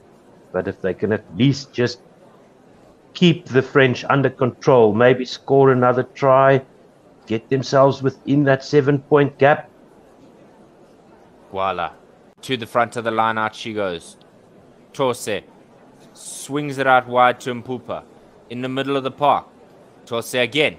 Looking for Rus. But again, the South Africans are flat on attack, and there's not many options, but they're able to keep it away. But I think she's just run into touch there, has the number 7, Sinazo Mkachulwa. She was looking to join in on the action. They're joining in on the fun as we head to the hour mark, but not enough options. Number with a great handoff there, but just not enough room there from Mkachulwa. Oh, just ran out of room. That would have been an awesome try. It looked like she was well away there, or at least winning some good field position. Great So move sharp. by the South Finding Africans. her jumper in the middle of the park, in the middle of the line-out, rather. Referee says, right, everybody join in. Looking for the box kick is Sansu. She finds it, and she finds no one home there. Rus is caught flat-footed there. Numbers, thankfully, there for South Africa to clear things up. But she throws it away, and immediately Gabrielle Vernier is on the ball. She's already got one to her name, but excuse me, the South Africans bringing her down on the 5-meter line. France with a real opportunity to put this game to bed. And there's a knock-on about 2 meters short of the try line. And so South Africa, through Wright Mkari, are able to jot it down there. But an hour gone or two, and South Africa fell apart there from a great bit of work there from Sansu. Yeah, first of all, it was a great maul by the French ladies. The first real attacking maul that we saw from the French women, and it's the number 7 there smashing her hand into the ground, Maya, excuse me, and it will be a defensive scrum for South Africa on the 5-meter line, just to the left of their own left-hand upright. So the defensive scrum here with Tose with the ball in hand. And let's see if the South African ladies can get away here. They do, because France have an early shove, short arm penalty there, and up the guts go the South Africans through the middle of the park, with the ladies taking it over the 22-meter line now. Tose at the back looking for the ball. Good spoiling tactics there by France as the ball goes to one of the forwards once again over the 22 in the middle of the park. Tose now to the near side they go. Jordan with a kick down the middle of the field, straight into the hands of the fullback Jacquet, who's a bit indecisive but goes to the far side now with the kick across into the hands of the left wing, who kicks it forward, and Nadine Roos on the far side charged it down, and it went over the far side touchline for a French line-out 15, just outside the 22 of South Africa. That's a good kick. Excellent kick pass there. And then the left wing, Boulard, just kicking it into Nadine Roos, who came across in cover defense as the tackle was made there by one of the other South African ladies. And it's a line out to France, about 10 meters outside the South African 22. Webb replacing Namba at number 11 for South Africa, and the loose head prop for South Africa, Charlie, also leaving the field. Line out by France, and it's a good one. Attempted sack there by South Africa, but once again, the maul is good for France. Their replacements is making a big difference in their mauling game. They're into the 22, well into the 22 now. South Africa doing well not to concede a penalty yet, managing to stop the momentum a little bit there. Maul is fragmenting now for France, and they have to get it out. They do, to the number 12, who's into the middle of the park, tackled there. Soussan goes around the corner and gets the short runners coming off the number 9. The number 13 now 50 meters from the near side touchline and 20 meters from the South African goal line. Down to the near side they go, 5 meters from the line, tackled over the near side touchline is the debutante. And the number 14, Grise, is tackled. And it will be a line out to South Africa on their own 5-meter line. Good pressure here by France, keeping the play inside the half of South Africa, just not managing to get over the line. And it's 63 minutes gone, just about. 5 points to South Africa and 19 points to France. Vernier, the number 12, is off the field, replaced by... to get that for you now. So it is Guala once again. Yeah, thank you. Once again, Guala into the line out for South Africa. Now the maul is set. The ruck is set just 5 meters out from South Africa's try line. They're struggling to keep onto possession, and they concede the penalty for holding on the ground. Quick tap by France. No, says the referee. It wasn't on the right spot. And South Africa were well set in defense behind the line anyway, so looks like it's going to be another pick and go. I would have gone for the line out here. France has got a good maul going in the second half, but they pick and go, and they stop 3 meters short, 50 meters from the near side touchline, as Soussan goes into the middle of the park. The ruck is set 2 meters out from the South African try line, and the pass to nobody as Drouin cleans it up. And it is passed down the back line, but collected by Nadine Roos. She's isolated from her support players, but she takes the ball out of the 22 and just about 2 meters in from the far side. Another botched backline move by France means that South Africa have possession, and the ruck is set 10 meters from the far side touchline. Jordan kicks it out. She's got the ball carried back into her 22. Fumble there by France, but it is backwards. No, says the referee. There was a foot on the line, and France have conceded 50 meters. They are now going to be defending the line out inside their own half, as number 22 for France caught the ball there with her foot on the line, and that is great defensive work by South Africa. Still no points for France in the second half, coming up to 15 minutes played in the second half. 65 minutes gone. Guala with the ball on the far side, ready to put it into the lineup. No, says the referee. She's not happy with something there. Oh, we're going back. Oh, we're going back because Jordan, the ball was carried back into the 22, so corrected the mistake of the referees there. I was just about to say, because the foot was outside the field of play when that lady caught the ball. So it is a put into France, and it is inside the 22 of the Springboks. So here we go. France with the throw goes to the middle of the line out. Maul is set, and it's a good set for France, but they just cannot move forward at the moment. South African player on the ground there, but they once again managed to evade the penalty. Do South Africa as the ball relentlessly marches forward. It's 10 meters to go for France, 15 meters in from the far side touchline. And the scrum half gets it to Dreux, who goes into the Springbok defense. They're 6 meters out now in the middle of the park, but the ball is stolen by South Africa. That is great work on the ground by the South African ladies. And they will now be able to clear their lines as Tose goes to, it looks like Ruiz there with the clearing kick, but she doesn't find touch. It's just outside the 22. The ball goes back into the hands of the number 11, who steps and dips, and she gets the ball to the number 7, 5 meters from the far side touchline, about 10 meters out from South Africa's try line. Toussaint once again, and the tackle is made 50 meters in from the far side touchline now.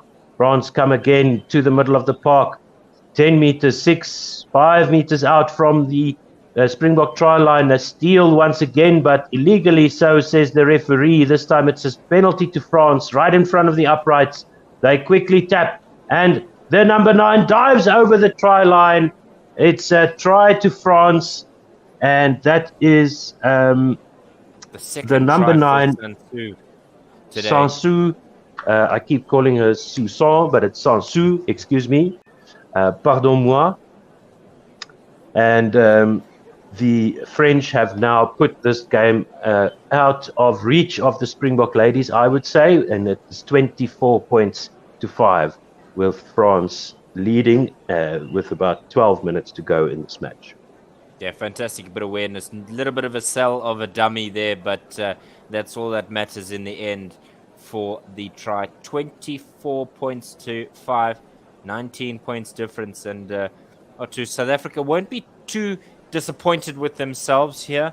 The happier, certainly the French, because of the result, whatever it may be at the end here. But I think it's the opportunities taken for France that they will want to just tighten up on. There certainly have been opportunities for both sides, as this one is slotted through, and that takes them up to 26. I think both sides will be ruining their chances. A lot of handling errors that they'll want to rectify and root out as they head in their journey in Rugby World Cup 2021. And South Africa almost managing 50 minutes without a French score. So the last time before this try was inside 20 minutes in the first half, where they scored those 19 points. So it's been really encouraging stuff from the Springbok ladies. 12 minutes to go, 11 and a half minutes to go, the kickoff into the middle of the park, just outside the 22. Kick is returned by France. Ruiz gathers on her. No, this is a replacement. Over the halfway line goes the number 22 for South Africa, tackled back 5 meters from her own line there, and it is a penalty to France for South Africans going off their feet into that ruck. And the number 22 for South Africa is, no, that must be 23 then. Eloise Webb. Yeah. Just because Jordan is the number 10. Yeah, it's an injury break. Yes. So, but Sansu, she's been incredible today. 35 meters gain, 2 broken tackles, but crucially, 2 tries, and she's got her account underway nicely. Good down payment on her points scoring account here at Rugby World Cup. The time is still going, which is something that I would have thought they would have just said time off. But international rugby as a whole, Otto, has been criticized by pundits and other like-minded people by saying that the halves are taking too long. You know, the stoppages in play are unnecessary and it's dragging the game out. I think that was always the positive element from rugby union versus that of American football, is that American football can take 7 hours, and rugby union is only supposed to be an hour and a half at the most, I suppose. Yeah, but you know, if you have injuries, if you have a high attrition game, it is a physical, full contact sport. So, you've got to take that into account as well. We do sometimes see water breaks being taken, teams taking their time to get to a line out. And then, of course, the referees clapping back and penalizing Australia for time wasting a few weeks ago, costing them the game against New Zealand. So, yeah, it's a difficult one, I think. I think if there's obvious time wasting, the referee should clamp it down. If maybe give the medical staff a minute or two and then say, listen, this player is going to go off or we're going to carry on. Absolutely. So Rosaline Buertes makes her way onto the park for her 6th cap. It's because Guala not doing well. Right, France with a good catch from Mayence, Marjorie Mayence. Maul now, about 10 meters in from the far side touchline. Right at the back is number 6, Charlotte Escudero. France trundling forward here. South Africa desperately and valiantly trying to swim their way through the middle of that one and cut things off. Going sideways now. Sansu scraping it out from the back. Into contact goes the number 8. She hands it off, and Drian is going to go over for the next French try. It was a fantastic bit of work from Ménager, but Drian just collecting the handoff, and over she goes. Yeah, good work here by France once again. Off the back of that maul, that's been the difference for them in the second half. They're managing to get their set pieces to work for them. They had some trouble in the scrum earlier in the match. They managed to avoid the scrummaging and also sort out their maul. Their rolling maul has been magnificent in the second half, and that, I think, has been what just has broken the back of the Springboks defense, putting them into those field positions where they can exploit the gaps after the second and third phase. So good work by the French ladies here. They lead 31 points to 5 now with 9.5 minutes to go. Sansu lining things up. She's just making sure that she tucks it away, and she does. 2 points added to the total, 33 points to 5, and this is where you can start to see the gap or two between these two sides. France just kicking it into that extra gear in the final 20 minutes of this test match. South Africa performed admirably either side of halfway, but in the last 10 it's been just all French traffic. Yeah, that was either Quiroy or Liorin who took that kick. I'm not sure who that was, but it wasn't Sansu. She's off the park now with Bourdain coming on to substitute. Faleu, who's just come on the park, taking that into contact. Immediately a bit of work there for the South Africans to try and stop the blood flow, because this could very quickly be a blowout if the South Africans are not careful. Through the middle of the park with good momentum goes Fall, but she tries to hand it off to Lindelof. France now in their 5th phase, middle of the park, and the referee blows a whistle. It'll be a South African penalty. A little bit of gamesmanship there from the French, knocking the ball away, but tap and go from the South Africans. Ball in the hands. What a monstrous tackle in midfield. Goodness me, it reminds me of Chabal, who is a former French international. She's absolutely crunched her there. South Africa now with Tose on to Mpupa. No one in support, and so there's a French player on top, but the referee not happy with that, so blowing the whistle and giving the South Africans, saying that Fall was off her feet there in the ruck. Do the South Africans go for poles and just maybe practice a bit of goal kicking? Do they go for the corner? It looks like Jordan is going to go for the near side touchline.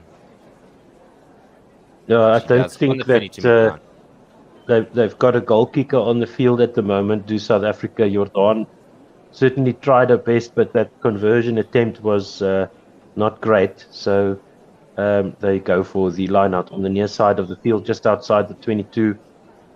And boy, the French have really put the knife in here. But I must say, it's been a very good, since the 20th minute, it's been really good by the Springboks, bar a few mistakes here and there, but they are back outside the 22. Let's see what they can do. Throw now for South Africa. Turned over by the French. Now they have the opportunity to get away outside of their own 22-meter line. It's a bit of scrappiness at ruck and tackle time, but France able to keep possession of the ball. Now they've got to look for some ideas of where they should be going with Bourdon. She's at the back. Bourdon looking for Grier, but it's a great little bit of a set poke play as Druyon is able to get away. Now there's some momentum down the left-hand side. Bourdon. Has she knocked that on? I thought she picked that up, and yeah, she did. We were too good, Otto. We recognized the knock-on before the referee had blown a whistle. So South Africa will have the put into the scrum. Yeah, no, the AR on the far side, just pinching her ribs there and getting the message through. So this is a very nice looking French attack there, taking the ball from their own 22 to the halfway line and just broken down there at the end. But that is champagne rugby. That is what the French are famous for, and it was nice to see the ball just moving through the hands and the players just draw and pass. Good support play, quick recycling of the ball. France, when they get it together, they look dangerous. They look really, really threatening. 6 minutes to go. There's an injury break. Time is off this time for the injury break. So 33 points to 5, France lead in Auckland. You were talking about Zane Jordan and her goal kicking, but she's top tied for the Springbok scoring, a number of points scored, because her and Libby Janssen van Rensburg 98 points each, so that she could find herself in the last 6 minutes here with an opportunity to score those points that would take her over the century mark.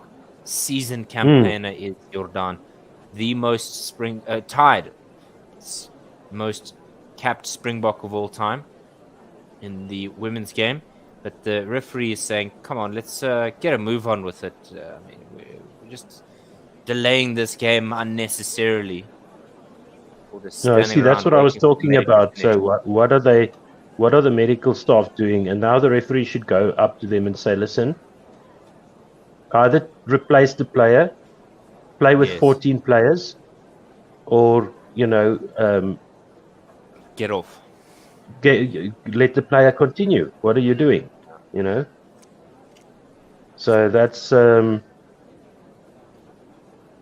little bit of time is back on. Frustration. Yes, 6 minutes remaining in this game. 33 points to 5. France leads South Africa. World-class final 20 minutes here. Short-term penalty. Free kick for the French. Early engagement there from the Springboks.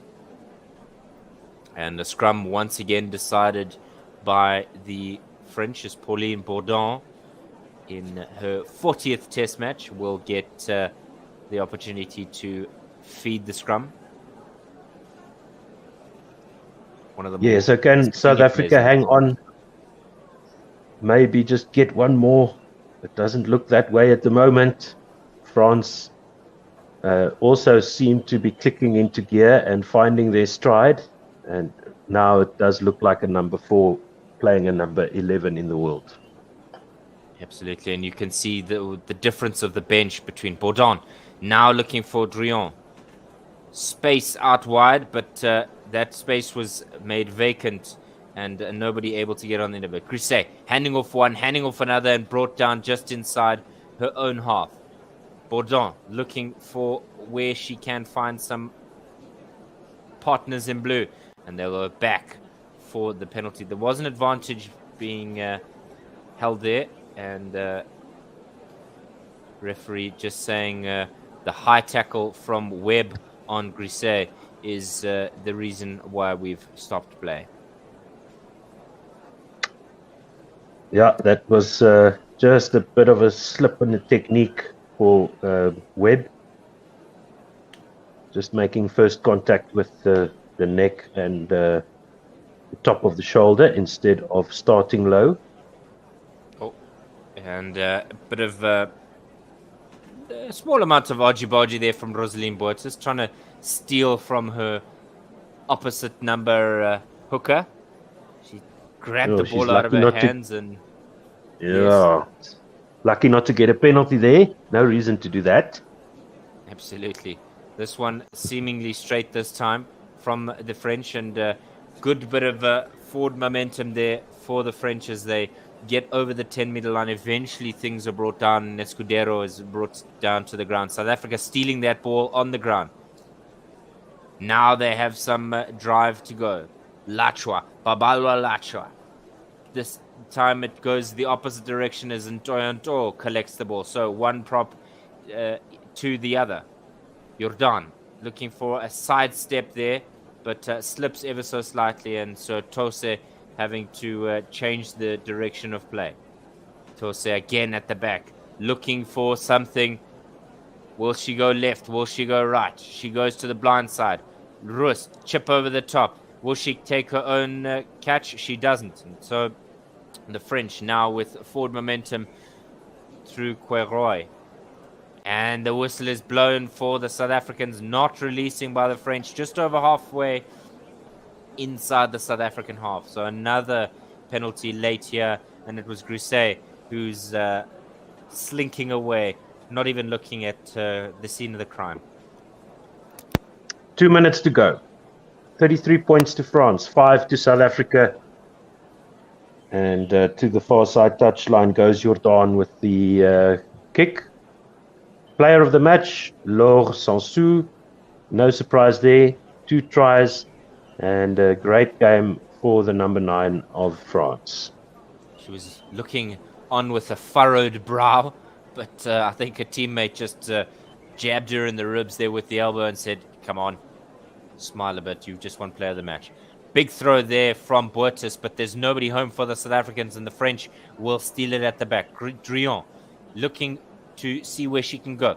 Cross kick now in search of Grisset, but that'll go out on the bounce, and South Africa about 33 or so meters out from their own try line will have the throw with 1 minute 48 on the clock. Good kick there for France. Just keeping things calm, keeping South Africa under control, keeping them well away from the French try line. As you said before, the 28 points difference will be vital for France in this match. Boertes.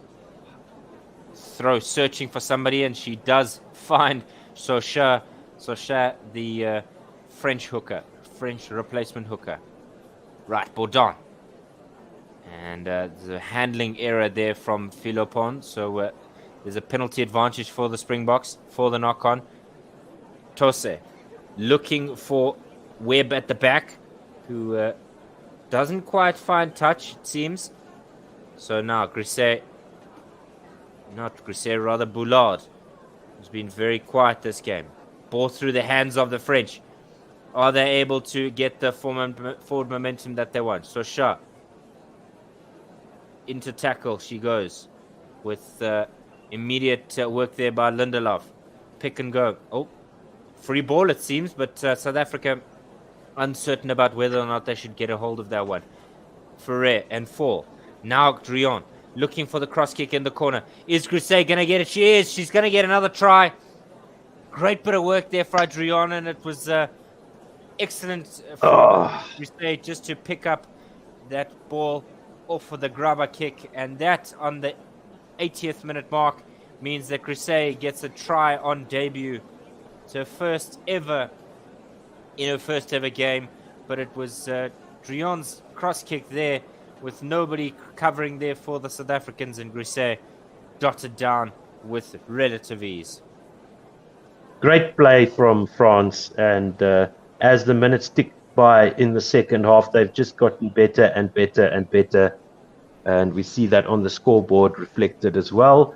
38 points to 5 with the kick to come, and that means that France have now scored 19 points in the second half, 19 points in the first half, with only the one try to South Africa in the second, at the start of the second half, giving them a little bit of hope, but that was quickly snuffed out by the French ladies, and time is up in Auckland. So it is Guerrois who will kick this over the crossbar in between the uprights. 40 points to 5 will be France's margin at the end, a 35 points difference for them, and that will be very satisfying after a little bit of jitters there at the start of the second half when they didn't look so much in control, and South Africa looked like they were going to get something special done today, but in the end, just too much firepower, too much Six Nations experience in this French side, and it shows the difference at the end of the day on the scoreboard. But I'm proud of the Springbok women. They did manage to get some good phases of play going. Made a lot of mistakes. Obviously, very nervous at the start of the game. Good scrummaging at times. They managed to defend an awesome maul at least 3 or 4 times. That awesome French maul in the second half without conceding any penalties, which is very difficult to do. So that's a good sign for South Africa. Good scrums at times in the match, but France just managing to address all those points and get the job done at the end of the day. Your final thoughts? Yeah, it was a messy start to Rugby World Cup 2021. Both sides finding their feet, still trying to see where they find themselves in the pecking order. And like you said, there were a number of great points for the South Africans to take. Stanley Robenheimer and his Chargers will take into their next game. But for the French, it's like a fine wine. They aged excellently in this game. Top performances from Sansu and from Drian in terms of game management and how they were able to just direct traffic. But absolutely top-class performance from the French there, 40 points to 5. And so they'll be taking that wonderfully into their next encounter. But from my side, Otto, it's been a pleasure being alongside you with this first game of Rugby World Cup 2021. Thank you so much, Coach Dave. Remember to support us, patreon.com/OneWorldSR. Subscribe to our YouTube channel, hit that notification bell. The next 2 games, I think we're still playing 2, right? In this tournament. 2 more to come. At least. France, Fiji, and the English ladies. Oof, hey, nah. Okay, all right. World but those 1. are at better times of the day. So thank you so much, everybody, for listening, and thank you, Coach David. It was a great relief to see you come online this morning. And thank you, everybody. All the time, yeah. Thanks for all the support, and we'll see you back again next week for the second match of the Springbok ladies, and do enjoy the rest of your weekend. Cheerio. Ciao. Bye.